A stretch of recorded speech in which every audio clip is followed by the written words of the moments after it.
ভাবি, ও ভাবি, বাইরে বেরিয়ে এসো। বলো কি হয়েছে? কি হয়েছে? তোমার পরানের স্বামী ওই পাড়ার ওই সাইনির সাথে ইলামবাড়ির বিটি, ওর সাথে কি করছিল? গ্রামের লোক দেখেছে, দেখে তো ধরে দুমদম কেলা ছিল। তোমার কপাল ভালো যে আমরা ছিলাম, তাই ধরে নিয়ে আসলাম। কই বাবা, এদিকে এসো তো। এই কি ব্যাপার তোদের? কি বলছিস তোরা? কি বলছি? ওই কালকে গ্রামের লোক মুরল ডেকেছে, ওই মুরলের কাছে যাবা, তাইলে দেখতে পাবা কি হয়েছে না হয়েছে। বুঝতে পারলে? তোমার একটা ওই ইলামবাড়ির বিটি সাইনির সাথে কি করছিল? তোমার তো জমি জায়গা আছে, এখনই গিয়ে বেচে দাও গা, দিয়ে টাকা জোগাড় করো। ওই কালকে ঢালতে হবে টাকাগুলা, বুঝতে পারলে? এই দাও তোমার বেটাকে নিয়ে এসছি, তোমার হাতে দিয়ে গেল, তুমি যা খুশি করো গা। চল। এই ওসব কি বলছে ওরা? এসব সত্যি? আমার কোনো দোষ নাই গো আব্বা, আমার জল তৃষ্ণা পেয়েছিল বলে আমি চাচার বাড়ি গিয়েছিলাম, ওরা উল্টা ভাবে আমাকে ধরে মারে। তোর দোষ নাই তো, এমনি এমনি ওরা ধরে নিয়ে আসলো। এত বড় তুই মিথ্যা কথা বলছিস? হ্যাঁ হারামজাদা, তুই আমাকে বাড়িতে বাস করতে দিবি? হ্যাঁ ও বৌমা, তুমি আবার কোথায় যাচ্ছ? মরতে যাচ্ছি, তোমার এই কুলাঙ্গা ছেলের সাথে সংসার করতে পারবো না। আরে সংসারে একটু টুকটাক ঝামেলা হতে পারে, তাই বলে এইভাবে চলে যাবা? টুকটাক ঝামেলা? ওর লজ্জা লাগে না অন্য মেয়ের ঘরে ঢোকে? আমি এই মুখ কোথায় দেখাবো? না তোমার মান সম্মান রাখলো, না আমার বাপের বাড়ির ওখানে মান সম্মান রাখলো। বাপের বাড়ি তো যেতে পারবো না এই মুখ নিয়ে, তাই মরতে যাচ্ছি। যতটুকু তোর জমি জায়গা আছে বিক্রি করগা, বিক্রি করে জরিমানা দেগা। আর আমি এ বাড়িতে থাকবো না, আমার যে ধারে দুধ চলতে হবে সেই ধারে আমি চলে যাবো।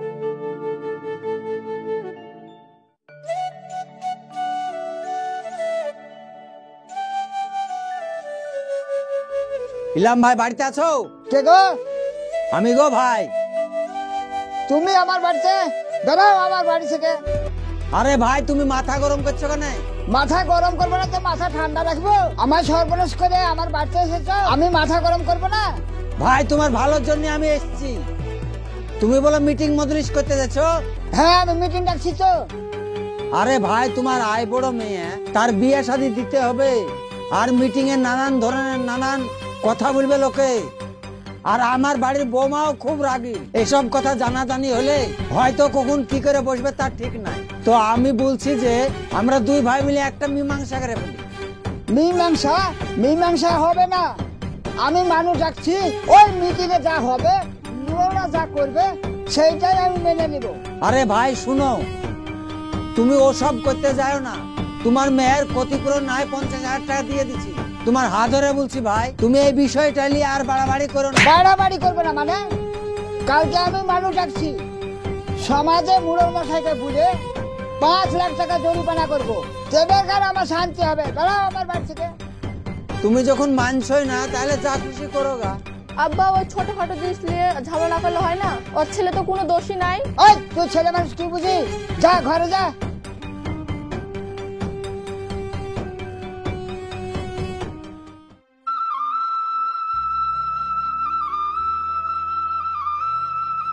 মুরল মশাই ভালো আছেন? হ্যাঁ ভালো আছি। আপনার কাছে আমরা আসলাম। কেন, কি ব্যাপার নিয়ে? এই আমার ছেলে একটা অঘটন ঘটে ফেলেছে এই লাম্বারি মেয়ের সঙ্গে, তো এখন আমার ছেলেরই কথাটা পাড়াতে বাজছে, শুনছি নাকি আমার ওপর মোটা টাকা জরিমানা করবে। তো আমাকে ওই জরিমানা হাত থেকে একটু বাঁচায়েন দিনি। আমি কি করে বাঁচাবো? ওই ধারে জরিমানাটা একটু কম করে দিয়ে এই ধারে আপনাকে 10,000 টাকা মতন দিব। চুপ, অসভ্য কোথাকার। তোমার এত টাকার গরম, তুমি টাকা দিয়ে সমাজকে কলুষিত করতে চাইছো, সমাজকে ছোট করতে চাইছো। টাকা দিয়ে সব কাজ হয় না, বুঝতে পেরেছো? এই মাইনুল, তুই এলেম বাড়ির বাড়িতে কি করতে গিয়েছিলি? চাচা, আমি মাঠ থেকে কাজ করে বাড়ি ফিরছিলাম, সেই সময় আমার বিশাল জল তৃষ্ণা পায়। তো চাচার সঙ্গে আমার একটু পরিচয় আছে, তো আমি ভাবলাম যে হয়তো চাচার বাড়িতে একবার ঢুকে। সেই সময় চাচা বাড়িতে ছিল না, কোথায় হয়তো গিয়েছিল। এবার লোকজন হট করে বাড়ির ভেতরে ঢুকে পড়েছে, তারপরে না জেনে শুনে গ্রামের লোক আমাকে অনেক মেরেছে এবং উল্টাপাল্টা কথাবার্তাও বলেছে। এটা তোর পুরো মিথ্যে কথা এবং সাজানো কথা। আমার কাছে রিপোর্ট আছে তুই ওই বাড়িতে এলেম বাড়ির মেয়ের কাছে তুই অবৈধ সম্পর্ক করার জন্য গিয়েছিলি, সেই জন্য ওই গ্রামের মানুষ বেঁধে ধরে তোকে মেরেছে। এই আফজাল, বলেন। ছেলেকে শাসন করতে পারিস না? তোর বাড়িতে সুন্দরী বউ রেখে পরের বাড়িতে একটা গরিব মানুষের মেয়ের কাছে গেছে। হ্যাঁ আফজাল, তুই শোন, নিজের ছেলেকে আগে শাসন করবি, ঠিক আছে? আর সমাজে বসে যা বিচার হবে তা উভয়কে মাথা পেতে হ্যাঁ মেনে নিতে হবে। এখন যাও আমার বাড়ি থেকে। বাড়ি চল।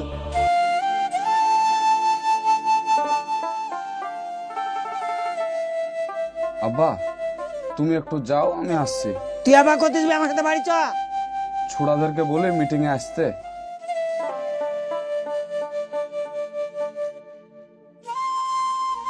এই মুর্শিদ, তুই আবার কোথায় গেছিলি? তোর এইদিকে গিয়েছিলাম, বলছিলাম আজকে বৈকাল বেলায় তোর মিটিং আছে, হ্যাঁ, তোরা সব আমার সঙ্গে একটু যাস দিনে। সে যাবো, ঠিক আছে। তোর কপাল ভালো যে আমরা ঠিক টাইমে গেছিলাম, গিয়ে তোকে নিয়ে এসছি, বুঝতে পারলি? নাইলে তোকে যেভাবে পিটা চলো, আমার তো মনে হচ্ছিল না যে তোকে বেচার এক টুকটা। আরে এখানটা আমার কোনো দোষ নাই, তোরা তো জানিস আমি পানি খেতে গিয়েছিলাম, এবার জল খেতে গিয়ে যে এরকম বড় একটা সর্বনাশ হবে কে জানে বল। দেখ, ওরা হচ্ছে মেয়ে, বুঝলি? ওই তুই দোষ করলি কি করলি তা দেখতে যাবে না। ওই সারা মেয়ে ছেড়েতে যেটা বলবে সারা গ্রামের লোক সেটাই শুনে। তোর কথা আমার কথা ওখানে চলবে না, ওই মেয়েটা যেটা বলবে সেটাই শুনবে ওরা, বুঝতে পারলি? যুগটা হয়ে গেছে কোন মেয়েদের। তুই যা, বিকাল বেলায় যাবো আমি। এই তোরা শুতে যাস? হ্যাঁ হ্যাঁ যাবো। ঠিক আছে, থাক তাহলে। ঠিক আছে, যা।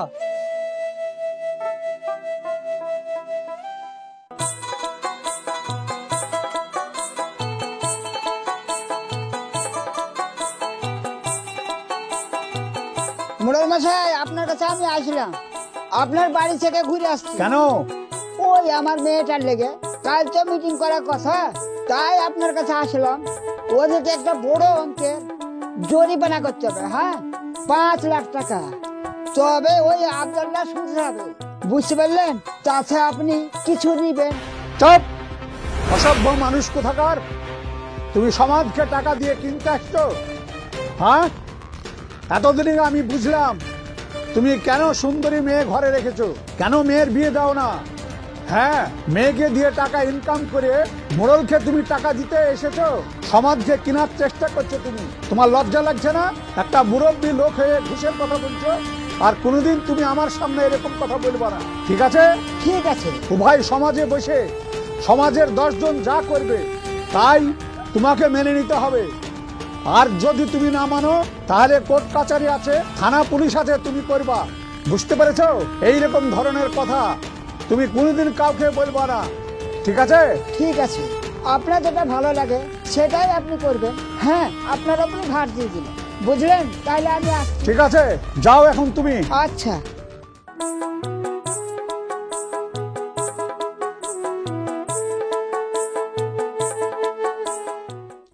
এই এলাম বাড়ি, তুমি আজ এখানে মিটিং ডেকেছে কি কারণে সেটা বলো।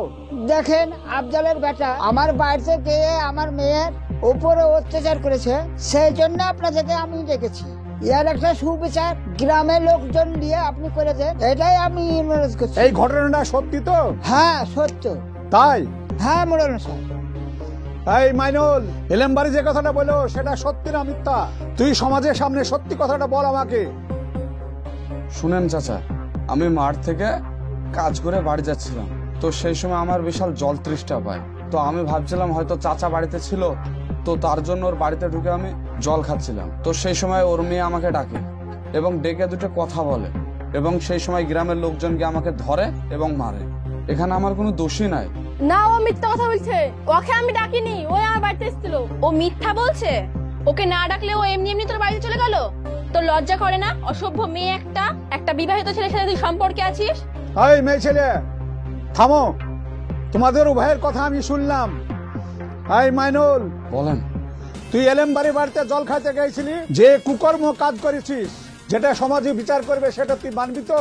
শুনুন মোড়ল মশাই, এখানে তো দেখছি আমার ছেলেরই সম্পূর্ণ দোষ হয়েছে। ইলামবাড়ি মেয়ে কোনো দোষ করেনি, সব দোষ আমার ছেলের। বলেন, এক হাতে কি তালি বাজে তাই বলেন। চুপ কর, তোর ছেলেকে তুই শাসন করতে পারিসনি? তোর বাড়িতে সুন্দরী বউ থাকতে পরের বাড়িতে অভিনয় করে জল খেতে গেছে, তোর লজ্জা করে না? আগে ছেলে ভালোভাবে শাসন করবি, তারপরে জোর গলায় কথা বলতে আসবি, সমাজ যেটা বলবে সেটাই হবে। মাইনুল, তুই কি বলছিস বল। এখন আমি দোষ না করে অপরাধী। এখন মীমাংসায় ডেকেছেন, এখন আমার না মানলে আমাকে মেনে নিতে হবে। আপনারা যেটা ভালো বুঝেন সেটাই করেন। বর্তমান আইন অনুযায়ী মেয়েটাকে তোমাকে 1,05,000 টাকা মেয়েটাকে দিতে হবে। তুমি কি বলছো বলো, টাকা কি তুমি দিতে পারবা?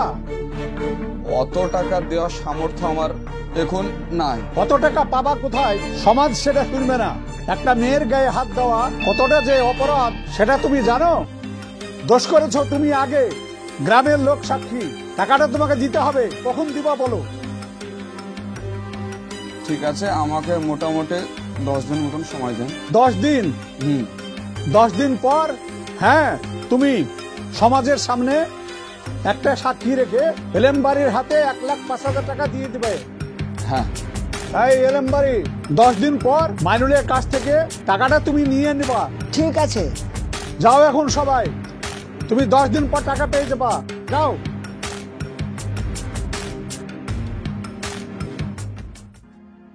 গ্রামগঞ্জে যখন একটা মীমাংসা হয়, অনেক ধরনের লোকজন থাকে এবং অনেক ধরনের কথাবার্তা বলে। ছেলের দোষ থাকুক বা না থাকুক, 90% মেয়েদেরই কথা শোনে। কিছু গ্রামের খারাপ মোড়ল থাকে যারা উভয় পক্ষের কাছ থেকে টাকা খায় এবং যে বেশি টাকা দেয় মীমাংসা তাদের দিকে ঘুরিয়ে দেয়। এটা তাদের একটা ইনকামের পদ্ধতি। তাই আপনাদের বলছি, আপনার দোষ থাকুক বা না থাকুক, চেষ্টা করবেন নিজেদের মধ্যে মীমাংসা করার। 2 টাকা বেশি লাগুক, যখনই সমাজের বুকে বসবেন আপনার টাকাও যাবে, সাথে মান সম্মানও যাবে। সো ভালো থাকবেন, সুস্থ থাকবেন। দেখা হচ্ছে আপনাদের সঙ্গে আবার নেক্সট ভিডিওতে।